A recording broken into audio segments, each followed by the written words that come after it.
So why is it so important to be talking about bowel cancer for Bowel Cancer Awareness Month? Well, today is actually Red Apple Day, so I'm carrying my red apples around Parliament House to remind people here in Parliament that they too should go and get their test done, their bowel cancer test kit, if they are over the age of 50. The federal government gives it out to everyone every 2 years. It's so important. But unfortunately, 5,000 people die every year from bowel cancer.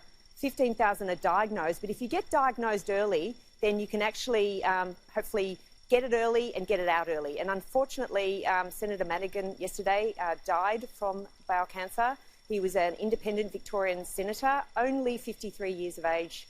Terrible tragedy, like the thousands that die every year. And I know families and friends are mourning his passing, but it's a stark reminder that an icky test could save your life. Don't become a statistic, and that eating a red apple a day might keep the doctor away and bowel cancer away too. Why do you think more people aren't intervening sooner? Why do you think it is taking longer for these cases to be diagnosed? Well, it is the third deadliest killer in Australia, and people know that bowel cancer is a problem, but they don't realise that if they do a test, if they have a change in bowel habits or if they're bleeding, go and see a doctor. They don't realise that a simple test that is a bit icky, because you have to get a sample and get it tested looking for blood, and then they worry about should they go to the doctors. And we just want people to be aware that 90% of people with bowel cancer are completely treatable and they can be cured. But if they don't get diagnosed early enough, they can have to have major surgery. I have someone in my staff in my office who left it for several months, and unfortunately she's got 3 kids, and she had to have very major surgery and radiotherapy. She's now become a bowel cancer ambassador awareness, and she's now cured, which is absolutely fantastic. But she was young, she was under 50, so it can happen at any age. So if people have changes in their bowel habits, we're wanting them to get out and do the test. It's the bowel cancer test. It's an easy thing to do, and we just want people to be aware about it. And there has been a growing focus on Victoria at the moment because of all the issues with the ALP. It's the same time we have Dan Andrews taking a swipe at Adelaide, saying why would anyone want to go on holiday there? Do you think he's distracting from the main issue? Well, I think what's been happening in the Labor Party is a matter for them, but it does look pretty rotten. The allegations are quite mind-blowing, and I think everyone is appalled about what is happening in the Australian Labor Party. It's a matter for their leadership and for their getting their house in order, but it's quite appalling what we're hearing about.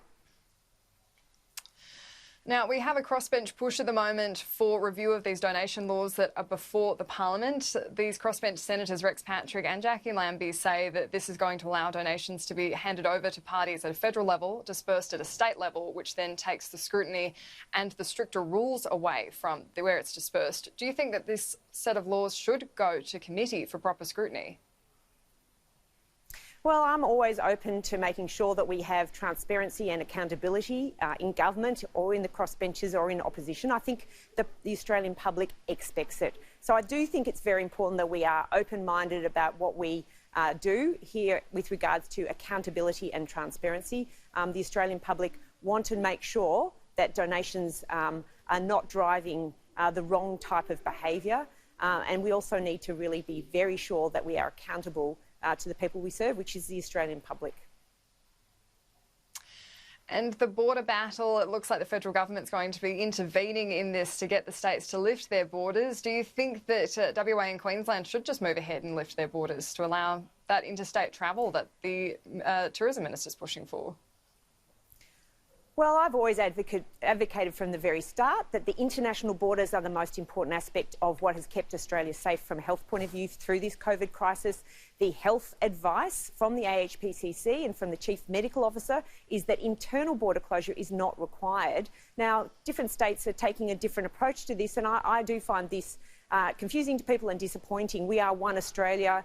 We've got a population that's got a great healthcare system. Now that we've got a trace and tracked capability with people downloading the COVID Safe app in very large numbers, more than 6 million people, I understand, at this point in time, we have a way of actually identifying these cases, which is incredibly important for keeping Australians safe. So I'm a big advocate for opening up the borders. We know the tourism dollar is going to take a very hard hit.